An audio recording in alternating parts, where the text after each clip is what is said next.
We've been hearing it in many places and many ways. In the wake of the pandemic and other changes, arts organizations are struggling.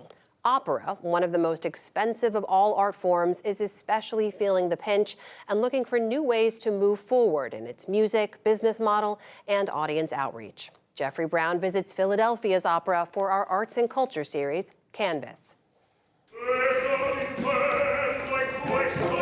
The power, beauty, and ambition of opera, old and new.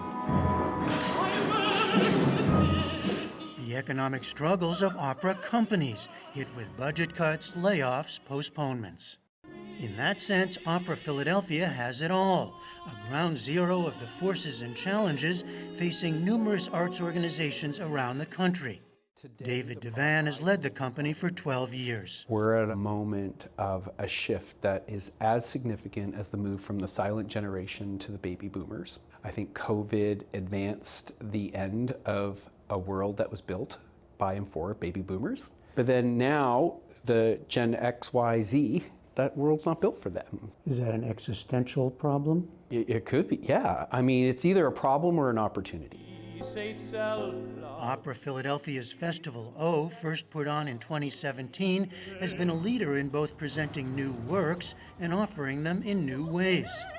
Rather than the traditional subscription model, in which patrons buy tickets for an entire season, festival audiences can pick and choose individual works they want to attend. So the idea was, could we put together a festival that had a binge opportunity, that had a lot of different experiences, that people could self-select and self-curate their experience? And could we also bake into that work that was built by these hands today in this time so that it had a contemporary relevance? And all that is baked into the stew we call Festival O. It's been successful and much acclaimed. Once again this year, there was a range of offerings. Traditional Verdi in the traditional setting of the Academy of Music. But the festival extends to other kinds of venues and productions. For sheer fun, a cabaret called Late Night Snacks. For hearing older music and stories in fresh ways, Unholy Wars, a reframing of the Crusades. And for something completely new in an alternative setting, 10 Days in a Madhouse, presented in the small-scale Wilma Theater. What is opera for you? What does that look like for you? I want to celebrate that. Sarah Williams is the company's director of new works and creative producer, helping composers take opera in new directions. Well, rather than what you often get, I feel like, in the field, which is telling you what opera is, or dictating to you what opera is. The field can do that, or it feels that way often to artists. And I think what I'm interested in is talking to artists about, what does opera look like for you? What are you interested in doing? Can we support that? Do I and we think you're ready and we can help get you there? That's the starting point. And then slowly really building a very trusting relationship so we can collaborate and work our best together to get to the finish line. Will the audience come along? Some part of it? Even better, a new audience? It's change, and change can be bristly. I think there's a massive world of people that are very excited about it, and they don't have to be separate worlds.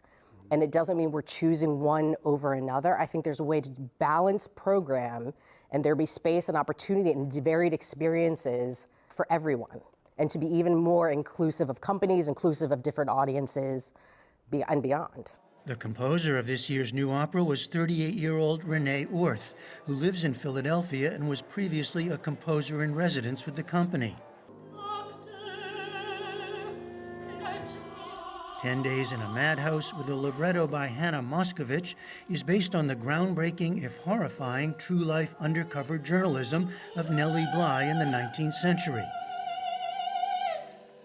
For Orth, it continues her efforts to bring women's stories forward in a traditionally male-centered art form, and also to bring in different sounds and instrumentation.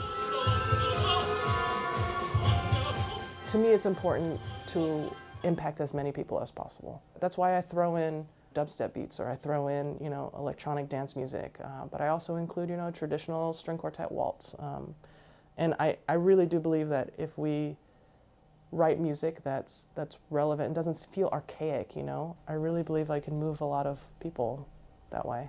This is small opera, purposely so. Smaller cast, orchestra, and set, which keeps costs down. It's also shorter, 90 minutes long. For Orth, that's both practical and personal. Because I hated opera for most of my life, because I hated sitting in a small theater, you know, I'm tall, I'm 6 feet, like, you know, all scrunched up, and for 3 hours about a story that I didn't care about. So for me, when I said, when it's time for me to write opera, I'm going to write opera that I think is interesting. 90 minutes or less is a great amount of time. Stories that are relevant to people, to society, and interesting sound worlds. Sarah Williams puts it this way. We're still learning a ton of how to do it, not only how to develop work, produce it, and present it well. And I think you have to give space for that. And the audience is learning too. We all are. For his part, David Devan believes a festival like this offers clues to a way forward, but he himself won't be at the helm. When the company announced its layoffs and cutbacks this summer, Devan said he, though just 60, would leave Opera Philadelphia in favor of a new generation of leaders. The fundamental problem is our institutions need to be in relationship and responsive to a younger generation. And if the younger generation's not running them, it's going to be kind of hard to do that, isn't it? A bittersweet ending for now for an opera company and its festival working to keep an art form alive. For the PBS NewsHour, I'm Jeffrey Brown in Philadelphia.